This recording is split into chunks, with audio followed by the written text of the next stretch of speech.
Amin. Shalom. Haleluya. Puji Tuhan. Shalom Bapak Ibu yang terkasih. Selamat kita kembali bertemu dan berkumpul di dalam kasih Tuhan kita Yesus Kristus. Puji Tuhan. Saya bersyukur dan berterima kasih atas rencana Allah dahsyat, luar biasa ya. Kalau beberapa waktu yang lalu Bapak dan Ibu Gembala datang ke rumah tapi saya tidak ada. Beliau memohon supaya saya boleh hadir di tengah-tengah perhimpunan kita pada saat hari ini. Terima kasih, Tuhan memberkati. Luar biasa. Mari kita akan sama-sama belajar firman Tuhan. Apakah kalau saya jemput semua kita bangkit berdiri, tidak capek lagi? Kita akan menghormati firman Allah. Kita akan baca satu perikop, yaitu dari sesungguhnya belum hanya setengah perikop ini ya. Yohanes 10, Yohanes pasal 10 ayat 1 sampai ayat yang ke-9 ya. Kita akan sama-sama baca rame-rame ya. Ya, sama-sama ayat 1, 2 sampai ayat 9. 3, 4. Aku berkata kepadamu, sesungguhnya siapa yang masuk ke dalam gedang domba tidak melalui pintu, tetapi dengan tembok, ia adalah seorang pencuri dan seorang perampok. Tetapi siapa yang masuk melalui pintu, ia adalah gembala domba. Untuk dia menjaga muka pintu dan domba-domba mendengarkan suaranya. Ia memanggil domba-domba itu masing-masing menurut namanya dan menuntunnya keluar. Jika semua domba itu dibawanya keluar, ia berjalan di depan mereka dan domba-dombanya mengikuti dia. Tetapi mereka yang mendengar suaranya, tetapi seorang asing tidak ikuti, malah mereka lari daripadanya. Karena asing itu tidak mereka kenal. Itulah yang dikatakan Yesus dalam perumpamaan kepada mereka. Tetapi mereka tidak mengerti apa yang dimaksudnya. Ia berkata demikian kepada mereka. Maka kata Yesus sekali lagi, aku berkata kepadamu, sesungguhnya akulah pintu domba itu. Semua orang yang datang sebelum aku adalah pencuri dan perampok, dan domba-domba itu tidak mendengarkan mereka.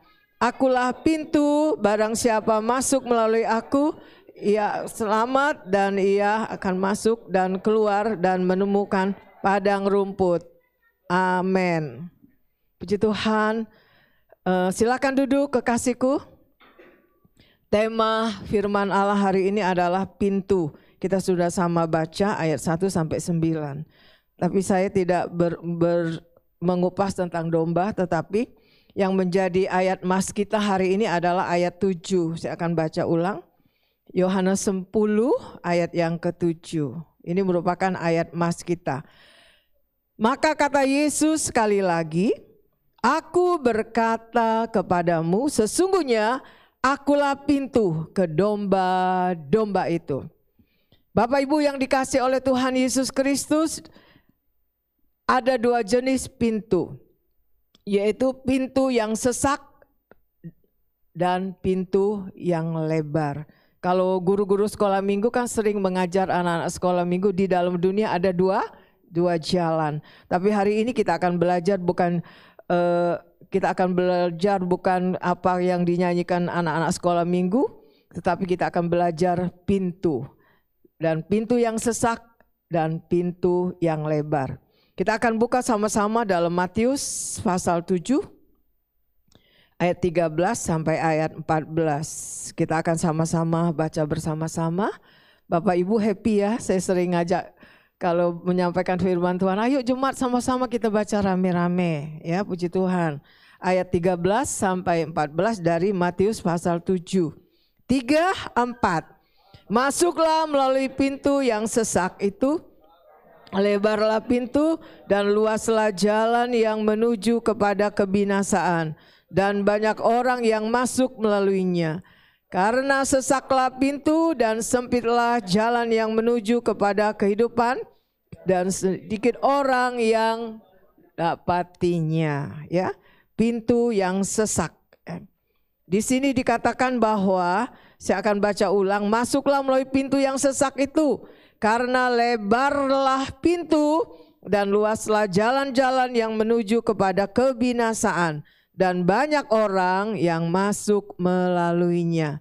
Karena sesaklah pintu dan sempitlah jalan yang menuju kepada kehidupan, dan sedikit orang yang mendapatinya. Kita akan lihat yaitu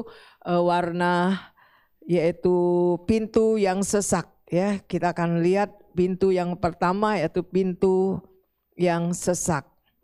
Pintu yang sesak yaitu tadi kita baca ayat 13-14 yaitu ada warna merah, ada warna biru. Kita akan lihat warna biru.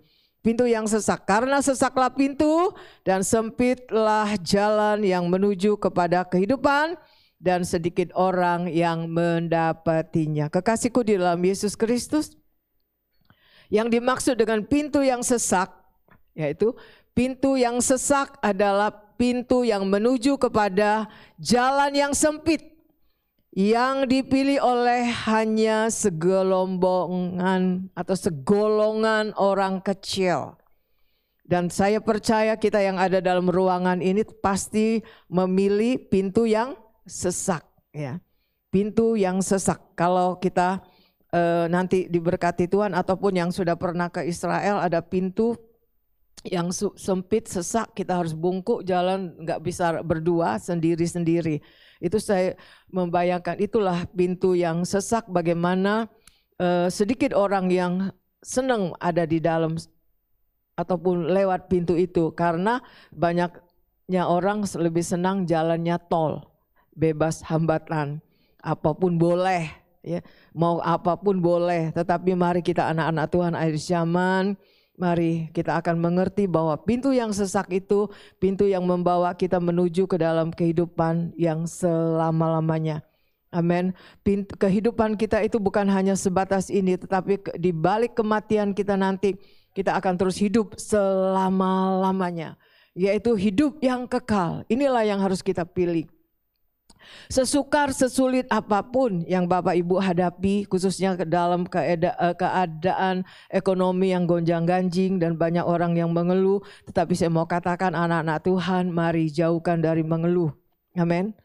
Sekaranglah waktunya kita menikmati pintu yang sesak. Kesukaran, kesulitan boleh jadi, tapi kita harus melaluinya dengan happy, mengerjakannya dengan penuh sukacita. Amin. Tak kala kita mengerjai dan menjalankan dengan penuh sukacita, ada urapan yang dahsyat menguasai kehidupan kita, sehingga memampukan setiap kita untuk menjalani dan melewati pintu yang sesak itu. Inilah yang harus kita miliki, kehidupan yang kekal. Yang kedua, lebarlah pintu. Ayat dari warna tadi, ya, lebarlah pintu, ya. Yang kedua, lebarlah pintu dan luaslah jalan yang menuju kepada kebinasaan, dan banyak orang yang masuk melaluinya. Pintu yang lebar, Bapak Ibu, menuju kepada jalan yang luas yang membuatnya disukai orang, ya. Ini menuju ke neraka. Maaf bapak-bapak, ya, kalau saya bersaksi tentang bagaimana beberapa waktu, bukan beberapa waktu ya, berapa minggu kemarin ya, sebagaimana Tuhan kalau gerakkan Bapak Gembala untuk mengundang satu keluarga ke rumah kami di Duta Mas. Tiba-tiba sebenarnya Bapak Gembala itu hanya mau mendoakan Bapak itu yang sakit bolak-balik ke rumah sakit. Tetapi Tuhan bekerja beda. Jadi sekali lagi mohon maaf kepada bapak-bapak ya. Kemudian saya berkata, maaf papi, stop dulu. Saya minta izin berbicara dengan bapak ini. Bapak ngantongin rokok kan datang ke sini? Dia bilang, iya tante. Boleh saya minta rokoknya gitu loh. Boleh nggak saya minta rokoknya sebelum didoakan? Boleh tante. Dikeluarnya dari kantongnya kan, taruh di meja. Bapak siap gak melepaskan rokok ini? coba kalau duit beli rokok ini Bapak tabung, sudah beli rumah MM-an saya bilang sejak muda katanya ya, sejak SMP malah dia merokok. Coba ditabung sampai usia sekarang punya rumah mewah. Tapi saya tidak membawa Bapak menyesal, tetapi saya mau bawa Bapak masuk ke dalam jalan yang benar supaya kita mengalami kehidupan yang baik di hadapan Tuhan, sehat jasmani, sehat rohani, dan berkat Tuhan yang limpah. Maukah Bapak berjanji remet ini rokok, berdoa, ikuti doa saya, dengar dulu doa saya, setelah itu Bapak berdoa sendiri. Saya katakan saya berjanji di depan istri saya, di depan putra-putri saya, mulai hari ini Tuhan Yesus saya tidak lagi butuh rokok ini, remet-remet gitu. Ya puji Tuhan, ya. Setelah itu kejadian dan kemudian saya berkata setelah dia berdoa, masih banyak enggak rokok di rumah? Kata istrinya masih ada 1,5 pak. Terus dia bilang saya mau kasih karyawan saya aja. Dia bilang karyawan saya banyak katanya. Bapak mau bawa dia masuk ke neraka ini. Ke jalan yang lebar. Saya bilang jangan, balik pokoknya diremet-remet, diinjak-injak, pokoknya masuk ke tong sampah. Puji Tuhan, Bapak ini lakukan. Ya lakukan, terus besoknya ke gereja, kemudian Bapak Gembala nanya, gimana itu? Kok sudah lepas terus dipeluk. Besok minggu lagi dia ibadah, tanya lagi, benar-benar sudah lepas, sudah dipeluk lagi. Terus apa yang terjadi? Kemudian hari berikutnya Tuhan gerakkan lagi seorang bapak lagi. Saya berkata demikian, pokoknya nak marah silakan marah, tetapi kini waktunya kita belajar hidup benar supaya kita tidak lagi susah di dunia ini, tapi nanti susah juga di akhirat. Ya, ulet pun tidak bisa mutung, saya bilang gitu. Pokoknya sekarang minta rokok yang di kantong, saya bilang gitu ya. Puji Tuhan, Tuhan mau melakukan perkaranya yang besar. Jadi sekali lagi bapak-bapak yang merokok maaf ya. Saya rindu dengan kesaksian saya ini semua kita akan bebas dari keterikatan. Kita mau masuk surga, tidak ada yang jadi buntut kita, ekor kita. Ada yang gantung-gantung yang menghalangi kita masuk ke surga ya.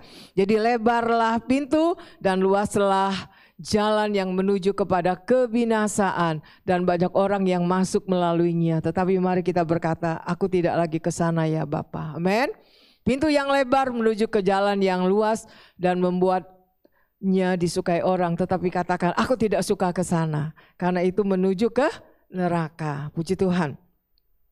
Bapak Ibu yang dicintai oleh Tuhan, Kristus sudah mengingatkan. Dan Kristus juga sudah mengatakan kepada saya, juga kepada kita semua yang hadir pada siang hari ini. Yang mana dia berkata kepada kita bahwa akan banyak orang yang tidak akan mengikuti dia. Ya, banyak orang yang tidak suka kepada dia. Banyak orang yang tidak suka akan kebenaran firman Tuhan. Tetapi katakan, aku di sini sangat senang dengan firman Tuhan. Amin. Kemudian tidak akan memilih dia, yaitu tidak akan memilih dia Yesus sebagai Tuhan dan Juru Selamat dalam kehidupan kita. Tapi kita katakan, aku percaya kuasa mujizatmu. Aku percaya aku akan memiliki iman tetap dewasa, setia sampai akhir. Amin. Nah, Kristus sudah mengingatkan, Kristus sudah mengatakan kepada kita bahwa banyak orang yang tidak akan mengikuti dia dan tidak akan juga memilih jalan yang sebagaimana dinyatakan oleh Tuhan, yaitu memilih dia sebagai jalan dan kehidupan. Yesus jalan, kebenaran dan kehidupan. Pegang itu menjadi bagian kehidupan kita. Artinya kekasihku, artinya slide, hanya sedikit orang yang menemukan jalan kebenaran melalui pintu yang sesak dan jalan yang sempit. Karena untuk masuk ke kerajaan Allah diperlukan usaha, ya, diperlukan pengorbanan, diperlukan ketekunan, dan diperlukan kesetiaan akan firman Tuhan. Tetapi saya mau katakan kepada kita semua hari ini, sekalipun untuk masuk dalam kerajaan Allah itu diperlukan yaitu usaha, ada usaha bangun pagi-pagi. Usaha di dalam pengorbanan, mungkin semalam kurang tidur tapi harus bangun pagi-pagi berkorban. Waktu, tenaga, pikiran untuk kebenaran, untuk kemuliaan, untuk kerajaan Allah. Kita harus tekun baca firman Allah setiap hari, tekun berdoa, tekun berpuasa, dan setia. Amin. Setia sampai akhir, bukan setia sampai berkeluarga, bukan, tapi setia sampai akhir. Dan lakukan firman Tuhan setiap hari. Bapak Ibu yang dicintai oleh Tuhan, Tuhan itu dahsyat, Tuhan itu luar biasa. Di dalam usaha, di dalam pengorbanan, di dalam ketekunan, kesetiaan yang Bapak Ibu berikan untuk kemuliaan bagi nama Tuhan, itu tidak pernah kembali dengan sia-sia. Dan saya mau katakan, tidak ada jemaat yang terus berusaha, berjuang, berkorban dalam ketekunan, dalam kesetiaan, dalam menjalani firman Tuhan, hidupnya susah, berkekurangan. Awalnya memang susah, tapi lakukan dengan usaha, ketekunan, berkorban, dan izinkan kebenaran firman Allah itu terus mewarnai kehidupan kita. Di akhir perjalanan, dan bahkan sedang engkau berjalan pun kini, kau akan melihat kuasa mujizat hari lepas hari mewarnai kehidupan engkau. Haleluya. Ingat akan khotbah Yesus di bukit, ya, di mana di situ Yesus menjelaskan Bapak Ibu tentang kelimpahan berkat yang sudah disediakannya untuk kita, yaitu murid-muridnya, untuk kita jemaat blessing pada siang hari ini. Senggol dulu kiri kanan, untuk kita loh firman Allah, ya, sebagai warga kerajaan Allah. Yaitu ingat khotbah, kita sama-sama baca aja yuk, Matius 5 ayat 3 sampai 9. Ini khotbah Yesus tentang kelimpahan. Mari kita akan warnai hari-hari hidup kita dengan khotbah Yesus di tempat ini, ya.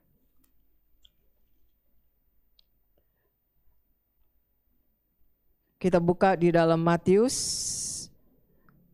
Saya rindu para wanita. Halo wanita-wanita cantik.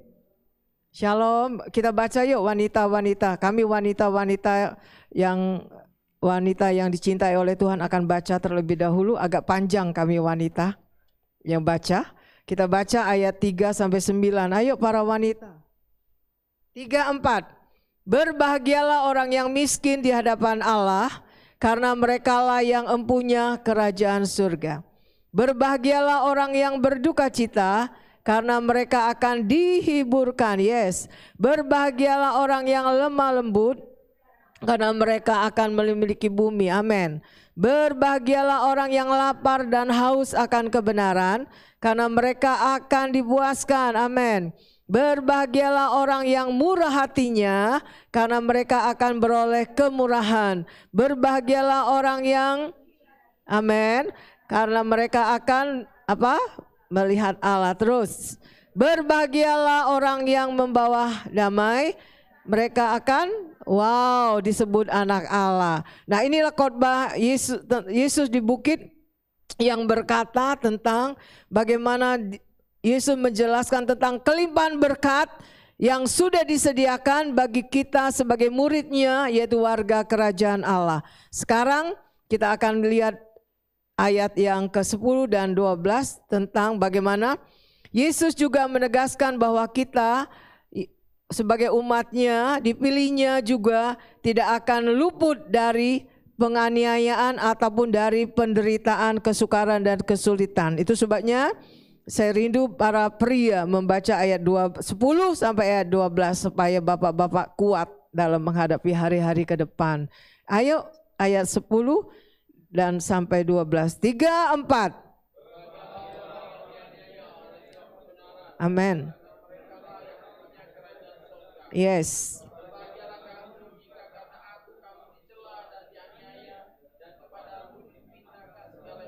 Amin.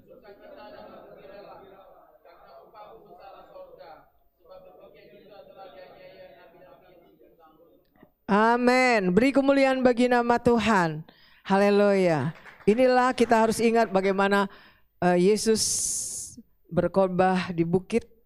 Dia bercerita tentang bagaimana mengikut dia, mengalami begitu banyak kelimpahan, mengalami begitu banyak pertolongan Tuhan. Di balik itu juga pasti ada kesukaran dan kesulitan yang dihadapi. Haleluya. Kemudian ayat 10 dari Yohanes pasal 10, kembali ke pintu karena tema kita pintu. Akulah pintu, barang siapa masuk melalui aku, ia akan selamat dan ia akan masuk dan keluar dan menemukan padang rumput. Yesus berkata, akulah pintu. Kita sebagai umat Kristus, apabila kita semua masuk melalui Yesus sebagai pintu, karena dia adalah pintu menuju jalan keselamatan, ya.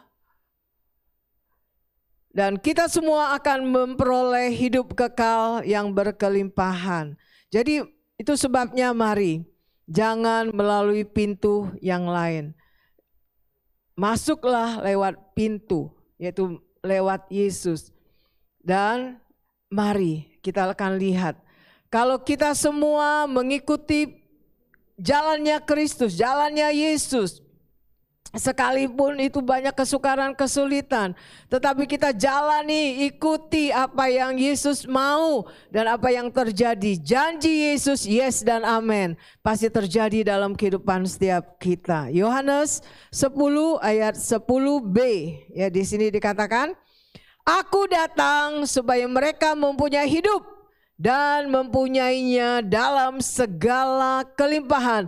Jadi kalau Yesus berkata, akulah pintu, mari Bapak Ibu lewatilah pintu, masuklah kepada pintu yang sesak itu.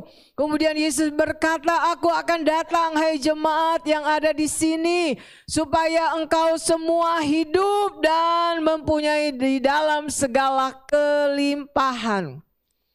Tuhan pasti akan tolong setiap kita. Puji Tuhan.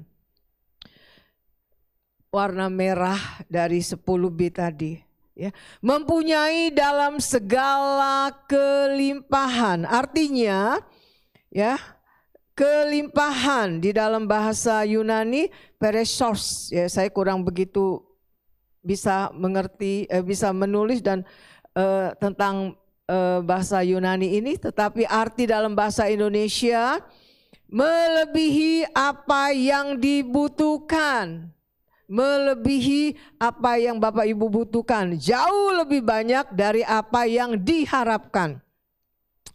Saya akan kembali bersaksi tentang perjalanan pelayanan kami. Setelah perjalanan pelayanan kami 40 tahun, tanggal 2 Januari 2019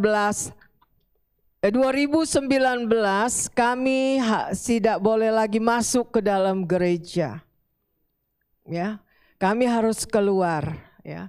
Saya masih datang dengan anak putri saya, ya, untuk ngepel gereja. Kan baru acara tutup dan buka tahun kan kotor. Kemudian ipar saya datang, ngapain masih masuk di sini? Oh, mau bersih-bersih dulu. Mulai hari ini jangan lagi masuk sini. Ya udah, kalau disuruh pergi, pergi aja, ya. Kita percaya kan. Nah, apa yang terjadi, kekasihku? Tuhan itu luar biasa. Kami pergi, tidak ada sepotong kata untuk ngelawan, tidak. Semua kami tinggalkan, padahal kami baru beli peralatan musik, semua baru, ya. Semua ditinggal. Pokoknya apa yang di dalam gereja itu, berapa TV, berapa AC, tinggal semua. Kemudian hari-hari itu kami seringkali tetap keliling di doa. Kemudian kami berdoa sama Tuhan gini, Tuhan Yesus, terima kasih kami boleh keluar dari lingkungan bukit ini. Tetapi kalau boleh Tuhan, Engkau yang sudah memulaikan pekerjaan roh-Mu di bukit besar, Dan juga Engkau yang sudah menyatakan mujizat-mujizat-Mu yang wow luar biasa. Karena banyak orang-orang di lingkungan situ, khususnya orang-orang Tionghoa itu banyak diselamatkan.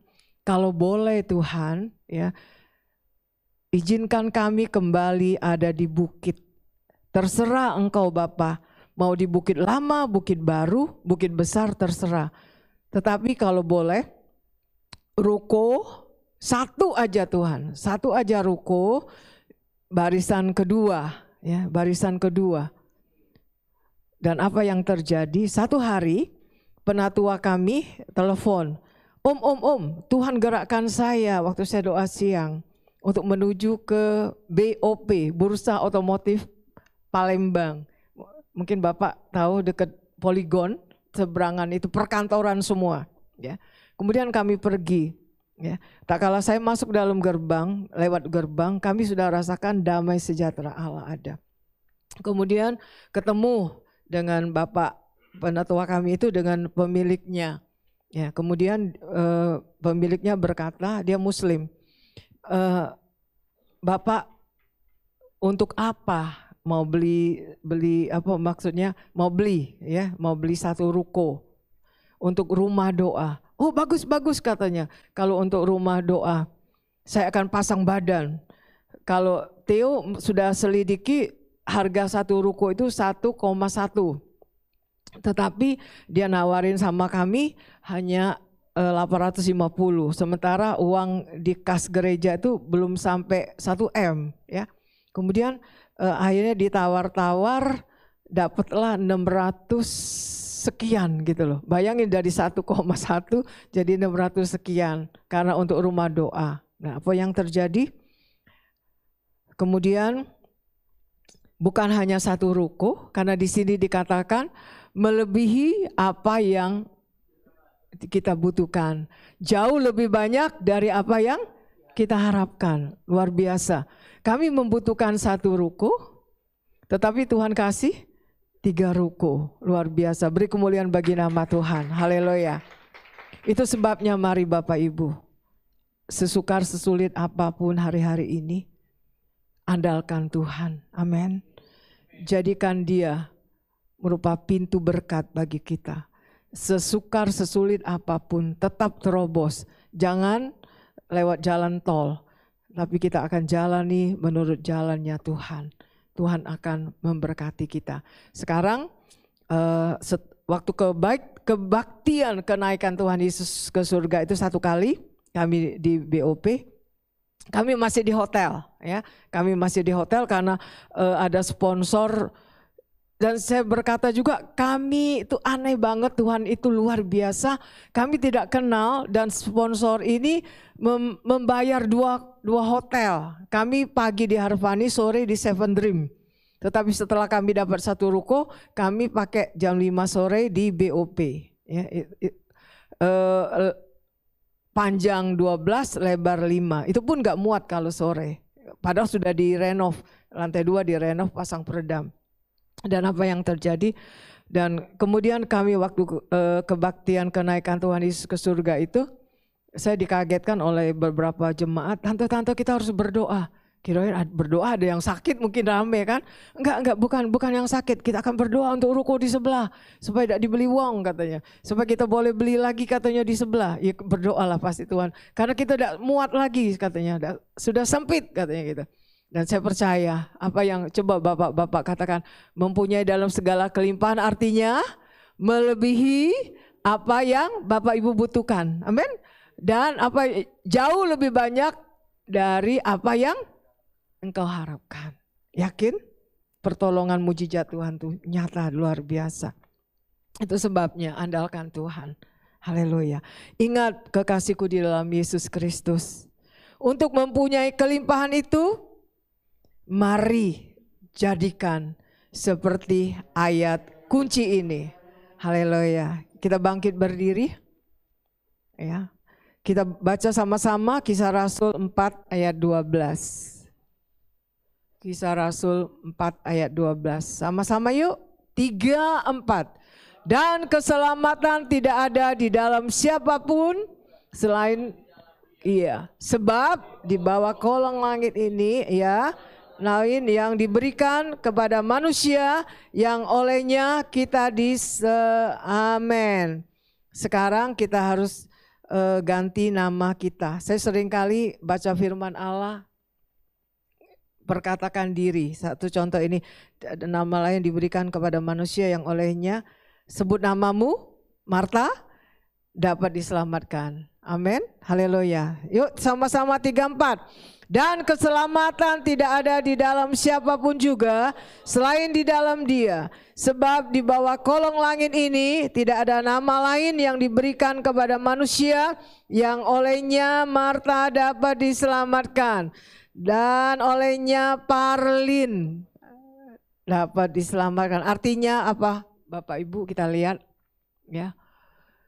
Keselamatan tidak ada di dalam siapapun juga selain di dalam Yesus Kristus. Kenapa? Karena Yesus adalah pintu. Katakan amin. Haleluya. Saya jemput tim profetik. Kita nyanyikan Yesus adalah andal. Jadikan Yesus menjadi andalan dalam kehidupan kita. Mari pada siang hari ini firman Allah yang sangat pendek, singkat. Kami undang Roh Kudus memberi pencerahan, memberi kami pengertian. Kami mau jadikan Yesus menjadi andalan di dalam kehidupan kami. Supaya kami akan lihat karyamu tergenapi, janjimu yes dan amin terjadi. Melebihi dari apa yang semua kami butuhkan. Jauh lebih banyak dari apa yang semua kami harapkan. Karena mujizatmu luar biasa. Karena Engkau Yesus adalah pintu. Haleluya, haleluya.